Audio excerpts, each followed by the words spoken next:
அரங்கில் தமிழ்நாட்டு மாணவர்கள் முத்திரை பதிக்க எந்தெந்த வழிகளில் உதவ முடியுமோ அந்தந்த வழிகளில் உதவும் பொருட்டு அனைத்து நடவடிக்கைகளையும் அயராது செயல்படுத்தி வருகிறது நம் தமிழ்நாடு அரசு.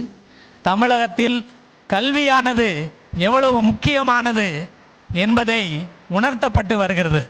நம்ம அப்துல் கலாம் ஐயா சொன்ன மாதிரி தான், உறக்கத்தில் வருவது கனவல்ல, உன்னை உறங்க விடாமல் செய்வதே கனவு. நிறைய கவிஞர்கள் இருக்கலாம், என்ஜினியர்ஸ் இருக்கலாம், சட்ட மேதைகள் இருக்கலாம். அதுபோல் அவரவர்களுடைய துறையை நீங்கள் தேர்ந்தெடுத்து கொள்ள வேண்டும். உங்களுக்குன்னு ஒரு இன்ட்ரெஸ்ட் இருக்கும், அந்த இன்ட்ரெஸ்ட் பேஸ் பண்ணி நீங்கள் பாருங்கள் அதில் என்ன கவுன்சிலிங் நடக்குது, அதில் எந்த என்ட்ரன்ஸ் எக்ஸாம்ஸ் இருக்குது. ஸோ அந்த என்ட்ரன்ஸ் எக்ஸாம்ஸை நான் எப்போ கரெக்டாக அப்ளை பண்ணணும், நான் ஆற்றக்கூடிய பணியிலிருந்து எனக்கு கிடைக்கக்கூடிய மன நிறைவு.